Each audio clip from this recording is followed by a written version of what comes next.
I'm just going to wait and make sure we're coming through before I start talking. Still not showing on my end. Hold on. Oh no, I got us going through. Okay, I see it now. Well, good evening, everybody. This is Jacob Daniel with the PA Mises Caucus Take Human Action PA podcast. Thanks for joining us tonight. We're excited to have Angela McArdle with us. Angela, how are you doing? I'm doing great. Thanks for having me on. Yeah, we're excited to have you here. So, for those who don't know, Angela has decided to take on the task of running for LNC chair. Which my first question for her was going to be why, because that just seems like the worst job in the world to try to sit and be in charge of a bunch of libertarians. But I was going to ask you, I mean, what brought you to the party and being a libertarian, and what kind of work have you done, and yeah, like what's inspired you to then take this next step into running for chair? What brought me into the party? I started attending social meetups, I think, in California. I went to a couple in 2014 and sort of dropped off, and then started going back again in 2016 and got active, and I got roped into running for Congress by Ted Brown, the former state chair in California, and, thought that it was really fun. And I thought it was a great platform to be able to get libertarian ideas out.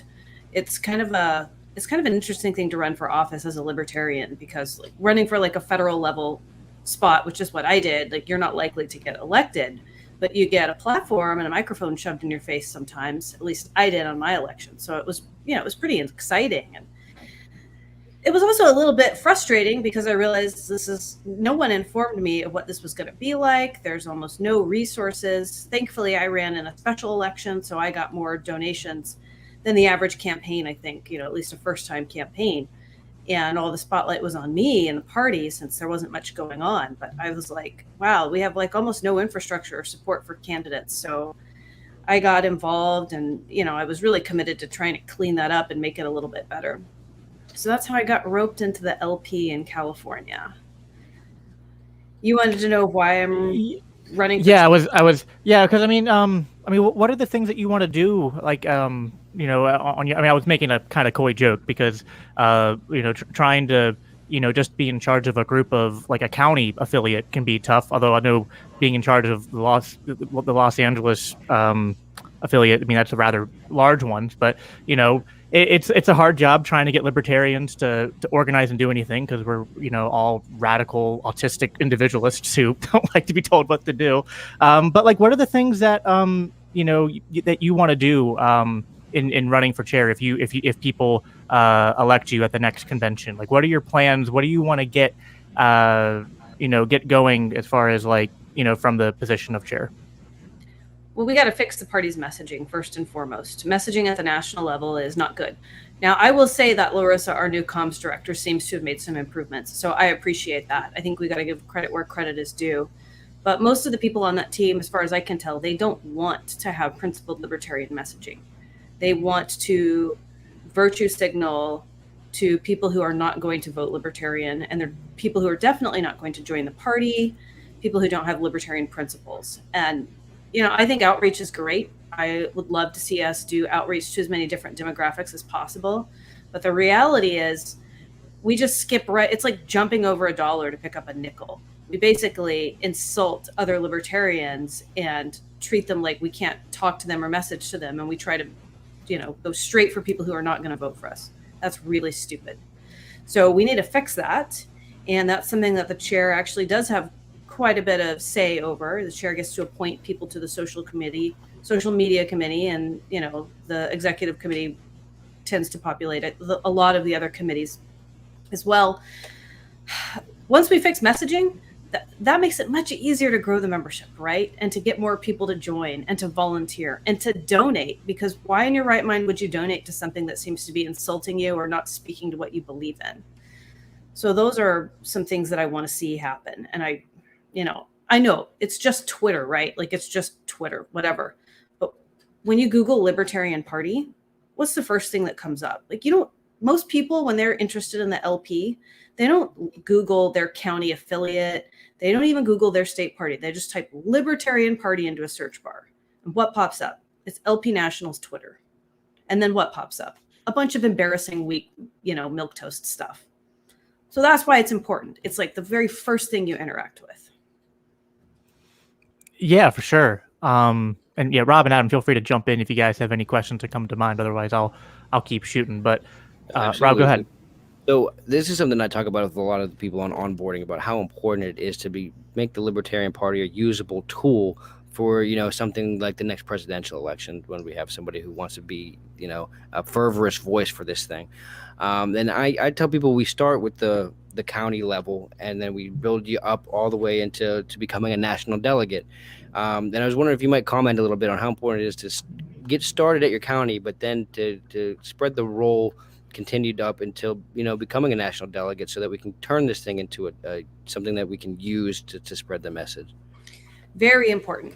So I frame it this way: the Libertarian Party has had almost no electoral success in 50 years because it has historically valued a high time preference model as opposed to low time preference.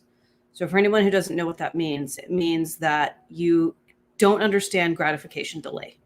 You immediately shoot to the top. You try to win the presidential race. You try to put all of your eggs in federal baskets, and you never take the time to build your troops, your ground troops, your grassroots movement. We've got to change that, and the national party, we're still going to have to do things at the national level, obviously, but it needs to be a vehicle to assist and facilitate grassroots movement, because that's how you gain political capital. You got to grow libertarians locally. Like I spoke at a great meeting last night of local business owners who have formed their own coalition, right? And they're all opposing lockdowns. And I went and I talked to them about gaining political capital, because there were a couple of people there who wanted to run for Congress. So I'm like, okay, raise your hand if you're running for office. And it was like 2 people, and one's running for sheriff and thinking about Congress, and the other one's running for Congress. And neither of them had run for Congress before. I'm like, okay, so have you ever been elected to anything else? No. Are you involved in city council? No. Well, they go to meetings sometimes. That's not how you get elected. It sucks, right? But this is just like anything else, like a career, like a job. Like you got to start at the bottom and work your way up. And that's what the Libertarian Party has failed to do. And that's why we're not like more of a competing force. Everybody's screaming about getting on the debate stage. And it's like, well, tie your shoes, before you walk out the door. I think we're kind of a little confused about how that works. Well, that's well said. Angela, what would you say? I mean, I agree with a lot of what you're saying. The pushback often seems to be that when you talk about, when you just try to say what, like to me and you, I think everybody here kind of agrees with, is obvious facts about the party, whether we're talking nationally or even individual states. There are isolated incidents where, maybe people have done some good, but for the most part, the party, whether we're talking about messaging or whether we're talking about success as far as like getting people elected and affecting change on a policy level, the success is really just not there. And when people come in and they're like, you running for chair, or we're running for different, positions of leadership in state or county affiliates, people tend to get very defensive. They're like, oh, well, you're coming in and saying that we're failures and we've put in all this work and you're just calling it a joke. And that's sometimes a little bit difficult for people to navigate. I mean, what would you say to that? Is it something where we should try to be, I don't know, like more sensitive or pandering to the people who have been here longer than us to try not to hurt their feelings? Or is it just, we just have to be, like, my opinion is kind of like, my intention is not to like seek out to offend people, but if the truth offends you, I don't really know what to say about that. I mean, I'm sure you've encountered some of this too. I mean, what are your thoughts on that? You can be gracious in your delivery of the truth, but lying to someone and patting them on the back when their hard work and their efforts don't pay off is not good for them. Like, we got to speak the truth. We got to speak the truth to the public, like outward facing, and we got to speak the truth to, our colleagues, like inward facing as well. And the truth is that a lot of the hard work that people put in is not productive. It's just like, practice makes perfect. Well, maybe perfect practice makes perfect. if you practice doing something horribly like 100 times, chances are you're just going to continue to do it horribly unless you or someone else helps you understand like how to correct it. And I think one thing that the Mises Caucus is pretty good at is that we've taken the criticism of small L libertarians to heart. And that's not because we're jerks and we hate the people in the party. It's the contrary. Like, we care about the party and we care about freedom, and it's not working right now, and it's not like we're just scrambling, like throw something at the wall and see what sticks. This is careful, calculated consideration. We look at other political movements and see how they have grown capital, and then we look and see where we've failed and what other people who are our critics, like what they have to say.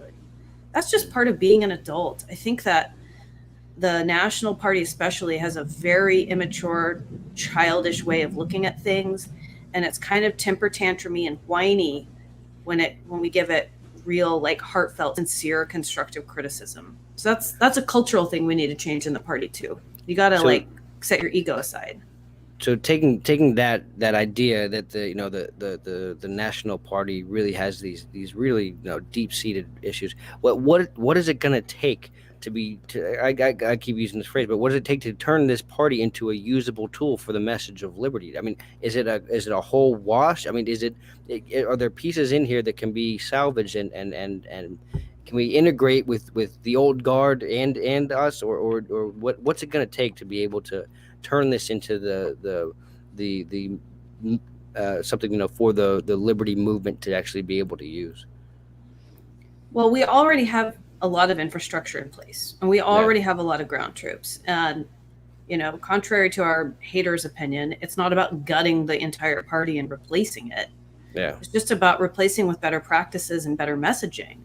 And well sure, said. there are a handful of people that suck, and a lot of them have already quit, and they're going to see themselves out. That shouldn't be controversial because it happens in workplaces, it happens in other organizations, in communities and movements. Like, if that offends you, the fact that there are, I think, a handful of people out of thousands suck, like, come on now. Like, you're a little too sensitive. Yeah, I mean, I think it's kind of like if let's say the Mises Caucus, like, I'll draw an analogy here, is like a new CEO or like someone buys out an old business that maybe was good in the past but is failing, and they buy it out and they're like, all right, well, I want to make this business successful. They can identify employees that are worth keeping and say, like, listen, these people are actually skilled, and it's not that they're not working hard. It's just that they're not being utilized correctly. Yeah. So, I think that part of our message should be like, listen, we're not here to like purge everybody, but quite the opposite. It's like, we want your hard work to actually go towards producing good results. I mean, if all you're doing, it's like if all you're doing is hard work and you have nothing to show for it. I mean, it's like, we can all think of examples of that. I mean, I could sit and dig holes in my backyard all day long. I'd be doing hard work, but I mean, if my job is to fix the deck and I'm digging holes, it's like, all right, well, I mean, it's good job digging the holes, but they didn't get us closer to where we want to go. So we have to make sure that we're utilizing people's energy and efforts in the right way. And so, we're not trying to kick everybody out. We're saying we want to come here. We think we need a change of management, a change of messaging.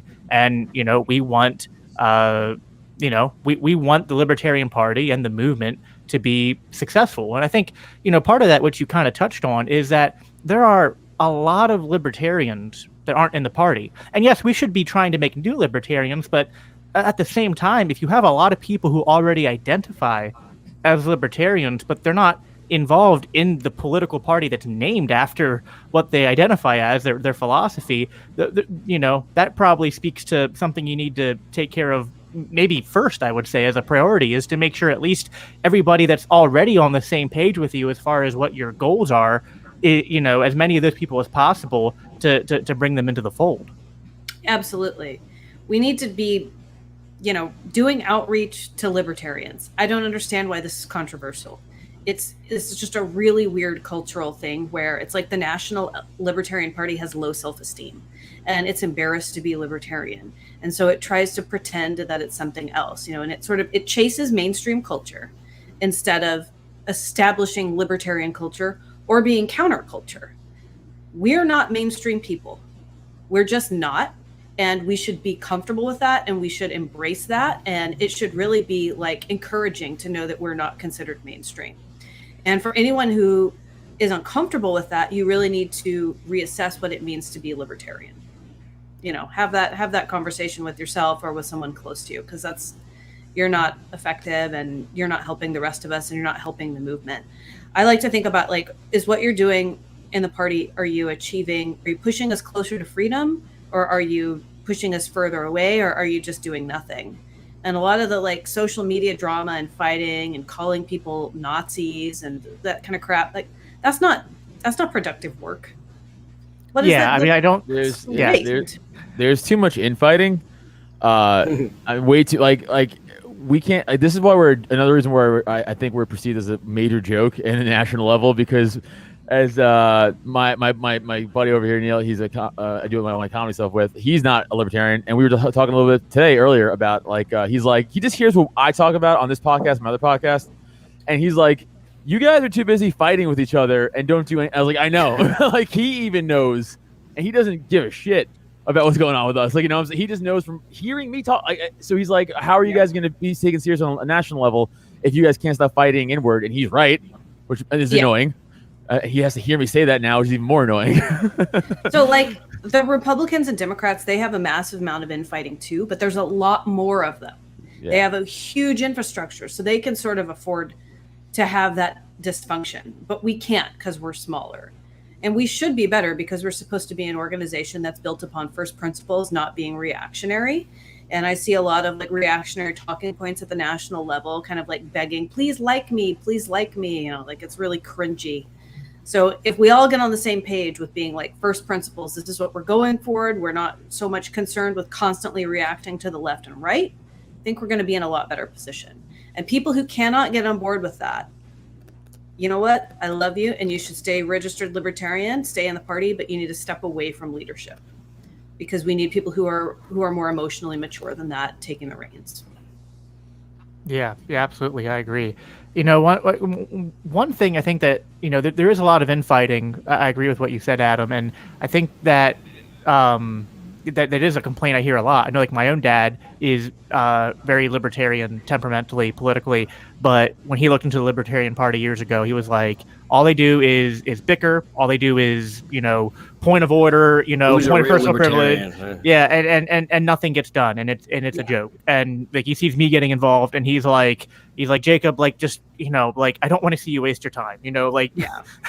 And it's like, I get that, but I was like, you know, people have to get involved and try to change it. Like, if everyone says, oh wow, this is such a hard job, it's just, you know, I'm not going to get involved because it's hard and it's going to take work, it's never going to get done. So I feel, you know, kind of compelled to do that. But I think as much as there is infighting, I think there's a lot of libertarians out there who do appreciate what the Mises Caucus is doing more than are upset with us. I mean, I don't know for sure because I haven't been at these events, but I wanted to get your take on it because you have just been at Pork Fest and Freedom Fest. And from the outside looking in, I heard that, you know, we got pretty warm receptions there. Pork Fest was fantastic. Oh yeah. So, and it's interesting, these two events are very different, right? Pork Fest is a little more anarchist, and socially I see the people there lean a little bit more to the left. And we were received so well. It was overwhelmingly positive. Yeah. And you know, Tom Woods was received really well. Karen Ann Harless was received really well. Yeah. People were very gracious to me and to Dave Smith. No one was rude to me. I think that, you know, the energy and momentum and progress we've made is really exciting to people. Freedom Fest is more conservative. It's like conservatarian, and we were received really well there. And I spoke in a panel on one of the film festivals about drug decriminalization. Joanne Scalzon, you know, one of the co-founders and organizers of Freedom Fest, she got up there with me, you know, and people are like, oh, the Scalzons, they're conservative. You know, the Scalzons are good friends of mine, so anybody who insults them can go to hell. But setting that aside, she got up there and advocated for like drug decriminalization to people who were like a little bit more conservative. And I got pushback from an entire two in the whole crowd. So like, people get it, you know. I had so many people who were like Midwestern people I hadn't met in their 40s, 50s, and 60s coming up to me. saying, are you Angela McArdle? I love what you and the Mises Caucus are doing. The Mises Caucus is great. I'm considering joining the party for the first time in 10 years. That is really encouraging to me. Like, it's not just 20-year-old dudes who are edgy meme lords. Like, we're really reaching like multiple demographics. It's really exciting. Well, yeah. Oh yeah, like Oh, I'm sorry. go ahead, Adam. I was gonna say No, you that go. that's the thing you could tell like on social media, like you just said, it's clearly not just a bunch of edgy 20-year-olds because our social media account totally blows away every other caucus. Not even close. So you're telling me there's that many edgy 20-year-olds out there that are joining our social media accounts, or probably it's more like likely that it's a bunch of people. It's just a tactic that they try to use against us. It's retirees, it's moms, it's a lot of people that are haters, I guess, wouldn't think. It's probably a lot of people that the National Party wouldn't think. It's really good. And that is the purpose of the party. We're supposed to do outreach, and we're supposed to grow the movement and do it in a meaningful way. Like, I don't really care how many Twitter followers we get if it's just a bunch of random people who don't care about us, whatever. The proof is in the pudding. When people walk up to me or to Michael Heiss or whoever, Jeff Douglas, and they say, I'm going to join the party and I wasn't interested for the last 10 years or whatever, and they're just like average people, that tells me we're doing the right thing. What do you think that it is bringing this small L crowd into the fold right now? I know that it's the Mises Caucus energy, but what do you think that it is that specifically, I wonder, that kept them out, and what's drawing them in to actually try to be involved in this thing now? I think it's a couple of different things. So, almost everybody was pretty disillusioned with Donald Trump if they voted for him. Now they're just like, oh, that didn't work out. Props to him for taking on, big tech. He didn't win, he lost. That is demoralizing. A lot of people believe in that election fraud happened, so they don't believe now in the two-party system, and they don't believe in the electoral process, but they care very much about liberty and freedom. So finally, they're like really interested in seeking out the truth. And the same goes for a lot of people from the left who just were like, wow, I like what's happening to Democrats. I care about people, but like no free speech anymore and lockdowns. This is insane. And here we are championing all of that stuff and saying we value your individual freedom, and we oppose, basically a house arrest for a year for a nonviolent, innocent population. People like it, and they want principled messaging.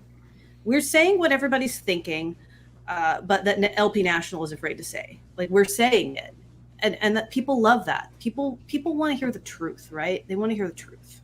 Yeah, well said.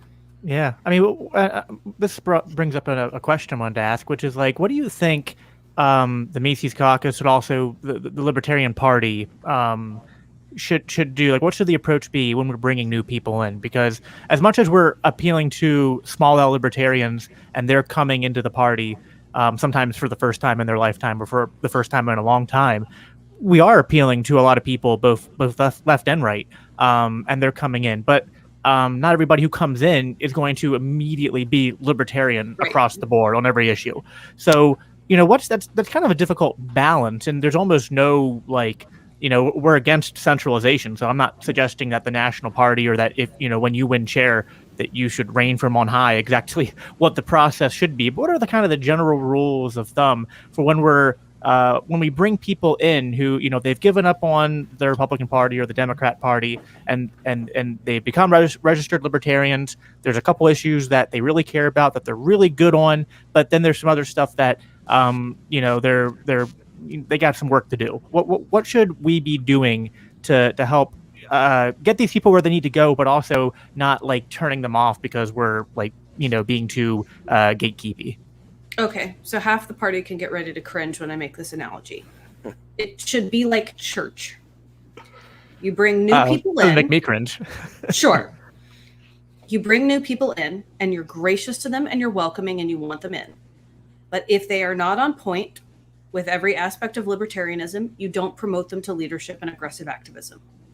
You mentor them, you foster them, you help them to learn libertarianism, and you're kind and you're welcoming to them, and you just encourage them to continue their growth.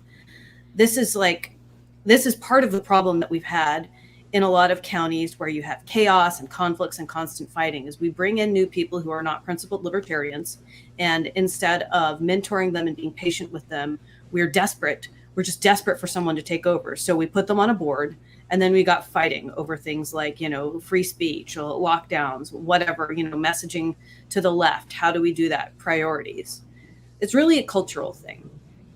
And for people who don't do that, it also swings in the opposite direction. Like, you got to chill out and not be a jerk.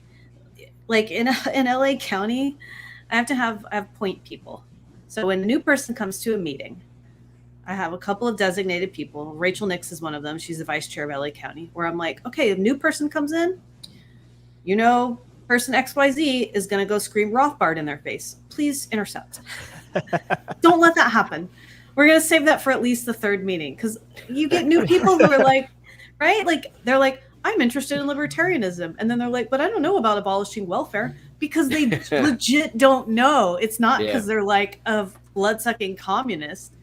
Be like gentle with them and gently explain it. It's like, it's okay that people don't know everything. Not everybody has read Man, Economy, and State. Like, yeah, that is true. That's something I think I even mentioned before. I have to work on myself about having like that hard message, because we are so in it. So we're like nerds, right? So like we get it. But like if someone's like, hey, the public schools suck, it's like, what should we do? And it's like, well, clearly abolish public school. And they're like, what? And I'm like, oh wait, yeah, I can't do that. right. By the way, private police and private exactly. Yeah. You can't do that. I've Just tried the private police thing to people. They're like, what? I'm like, never mind, dude. And it takes more than one conversation usually. You can plant that seed and be like, oh, and just let them talk and let them ask questions, and you don't have to agree with everything. You can be like, oh, okay, that's interesting. Just give it a little bit of time, develop trust and like a human connection. And then, the second time, define praxeology or whatever, There you Right. go. Yeah. Well, and this, I've literally been through this kind of process, because the Mises Caucus is actually what brought me to libertarianism, because I met people in the Mises Caucus. This is back when it was a lot smaller than it is now. But, I started attending these local libertarian meetups when I started looking into libertarianism, because I came kind of from the left. I was a Bernie Sanders supporter back in 2015, but I started to question the kind of like leftist economics. But I was still not totally there on economics, and I was bad on issues like war.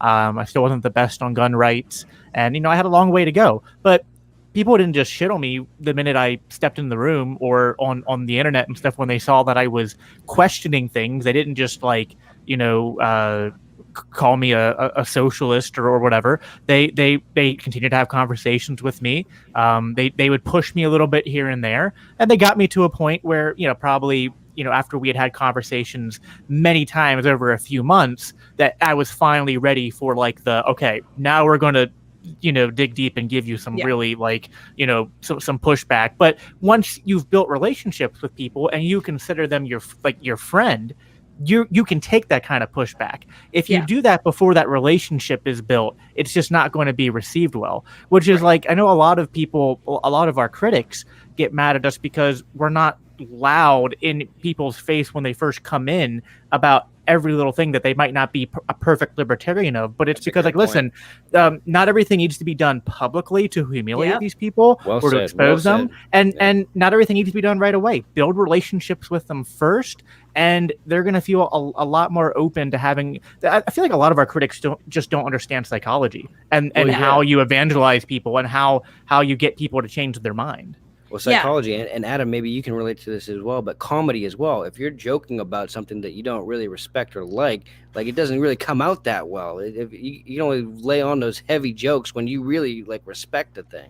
Well, comedy's a whole other ball, because everyone, especially nowadays, because everyone takes it so seriously, So it's like I'm like, I'll be like, oh, so la da da da, and be like, what'd you say? I'm like, I was just kidding. Like, I didn't even put any thought into it. Like, I'm just trying to make it laugh. Like, I don't care. So I think that's for sure true. I think if you're making jokes or like that, and if you don't care about the topic, it might come off harsh, but it is what it is. It is what it is. I think so. This is an interesting point you raise. If you're going to use humor, just like if you're going to be like Michael Malice on Twitter, you need to be skilled at it. And this is something where I feel like we're sort of, not everybody in the Mises Caucus who's running like Mises social media has quite got it down yet. But the pushback to that was, hey, everybody, you know what? You should be patient with people as they learn. But if you're not really skilled at, wit and comedy and social awareness and feeling people out, just like let it go. I make a lot of savage jokes, but I'm also kind of self-deprecating, so it doesn't come across as like stuck up and mean, and I'll make jokes about libertarians too. And then all right. So for anybody who wants to learn more about how to do this, there is a YouTube channel I recommend, and it's called Charisma on Command. You should look that up, and it will help you understand how to diffuse awkward social situations, tell a joke, get away with it. We could really use a lot more of that in the LP.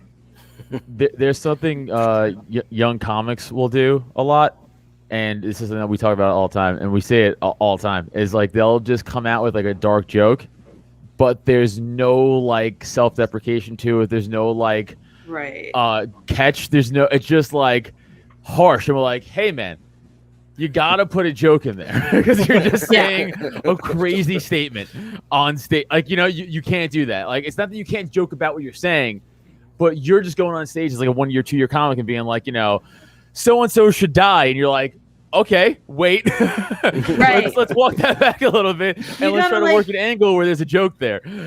Yeah, you got to build a rapport with your audience. Sometimes that's over a period of years, but sometimes that's just within your 5-minute set. And it's the same thing when you're at a libertarian social event or you're interacting with someone on social media. Like, they got to know, like, okay, that person's not a psycho. They're not a whatever. They don't like literally hate me. They don't hate children, that sort of stuff. Like when you talk about abolishing public school, which I think we should do. Totally. Yeah. I don't always open with that, but if I do, I'm very careful how I word it. Yeah, well, it's such a nuanced and such a complicated issue that you can't. It's hard to just make that statement and give it its just dues in consideration with how many deep elements are going into this. That really once you deconstruct the whole thing, it's so clear. But to just make a statement like that can kind of turn people off who might even end up coming to your side. Yeah, and if you're just like shit posting with other libertarians, whatever, blow up the building that we're not supposed to say we're supposed to blow up, whatever, I don't care, but when you're like actually trying to do Minecraft outreach, exactly. Doing actual outreach is a little different. So we talked a little bit about like some of the critics and stuff of the Mises Caucus. There was something else we wanted to talk to you about, and I don't think this is exactly unique to PA, but it is going on in PA. There's been a lot of it's right at the forefront of PA. It's definitely at the forefront of PA, and I know Adam has some thoughts about this he wants to share too. It's about the Moulton Maneuver, and Adam's the biggest proponent of it. I mean, he writes poetry about how much he loves but the Moulton Maneuver. And for those who aren't familiar with it, like I'll just try to give basically it's running libertarians in uncontested races. I mean, that's kind of like the most simplistic summary of it. And there's a lot of legalese into how it's like, I don't want to get into the boring niche of like exactly how we do it and, waiting to file at this date and whatnot. Like there's a lot of politicking that goes behind it. But basically it's getting libertarians into office by running them uncontested. And identifying uncontested offices and putting them on the ballot. Right. And that's how. Right. And that's how they get in. Yeah. PA has done this and done it a lot. And because of this, PA has a lot of people who are the most elected libertarians. Yep. Yeah. Right. But it's caused this fact has caused a lot of contention here in PA. And it came up a lot during convention, then it died down, and then it came up a lot in the past few weeks. And some of it's kind of related to what we were talking about in the first half of this conversation. And basically, a lot of us here in the Mises Caucus, we're not like against. I don't want to speak for Adam, maybe, but I don't think like Rob and I are against the Moulton Maneuver insofar as it's like, listen, like do it. Like if you can get somebody into a position, and no one's saying don't do it. but it's all about like selling liberty, right? And like and how you market yourself. And I run a business, and I have to like sell my product to my customers. And just as much as it's important to not like undersell or like to sell yourself short, because like you're not going to convince somebody to buy your product if you're kind of like just not presenting it in a way that's going to make it appealing and make people want to buy it and check it out. Customers also can get really pissed off if you oversell. Like there's that saying, like it's better to undersell and overdeliver than to oversell and underdeliver. And that's what a lot of it is going on here, because we come in and we kind of like we make the talking points that we just made over this first half an hour, and we're like we think we need changes of leadership, we think we need to change the strategy, like the Libertarian Party isn't doing very good, and we need to make these changes so that we can be more successful. The response that you get from a lot of people, and this happens in PA, it's kind of like a battleground of this a lot, is, well, the party is just, the purpose of the party is to elect libertarians. Like that's just it. Like it's nothing else. It's just to elect the libertarians, and we're actually very successful because look at how many, like here in PA, they say, look at how many people we have elected. And so they go around and they make this talking point wherever they go, whether it's the chair or the vice chairs and stuff, or just people, random positions in the party, or even people out of state saying like the PA party's got it figured out because look, they had the most elected libertarians in the country. And it's like, yeah, but like it's kind of got an asterisk by it, doesn't it? Because like when you say we have the most elected libertarians, the common person's going to hear that and think, oh, well, there's hundreds of people that went up against Republicans and Democrats and won, and that's just not the case. So what are your thoughts on this as far as like just the idea of running libertarians in uncontested positions and stuff at the local level and stuff, and then B, like if you do that, how should that be sold or marketed as far as like from a party position? All right, let's unpack this. I think it's fantastic to get libertarians elected, and I think we should do it by any legal means necessary. But now I'll give you an example, and then I'll ask a question. So I ran for Congress in 2017. I didn't get very many votes. I was one of 26 candidates who ran in a special election. It was insane. But I got a lot of local media coverage. I was on like 8 panels. And in LA, we have city council, but LA is so huge, we also have neighborhood councils. Some neighborhood councils do really meaningful work and make some pretty important decisions, and others are just crap. And I lived in one that was crap. And I could have been appointed to the committee, to the neighborhood council, because they liked me. And when I dug into it and I attended meetings and I looked at what they were doing, all they spent their time on was arguing about an annual event called Lummis Day. And so I would have been going to meetings every month to fight over how big of a jump house kids would have had at an event. So I didn't do it because I thought that was a very poor way to spend my time. Other libertarians who got elected to more important neighborhood councils that decide like housing regulations and parking restrictions and budget allocations, that's fantastic. So I guess I would ask, what are the results of getting everyone elected? Because that's kind of important, right? Because we are supposed to make things more libertarian. I know we're supposed to get libertarians elected, but the statement of principle says we're supposed to challenge the cult of the omnipotent state. So I don't think those two are mutually exclusive, but we shouldn't toss one out, just because we get the other. Right. I'll tell you my beef with it real quick, and this is what I agree with all three of you. It's not like we shouldn't. Yeah, if it's like fuck it, sure. If it's available, and it should be like a secondary or third thing in the back of our heads, like, oh yeah, that's uncontested. Who wants to do it? Oh, John, sure. Let's help him out.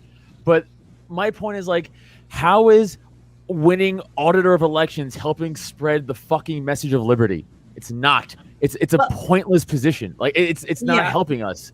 I mean, if that's my issue with it. If it is helping to spread the message of liberty, great. Or if you're using it as a stepping stone to work up the political ladder to get to a better position, I think that's also great. And maybe some of it depends on the person you're electing, because I bet there's probably a little bit more wiggle room and stuff you can do. But if you're electing people who don't take it seriously or don't value freedom is kind of pointless.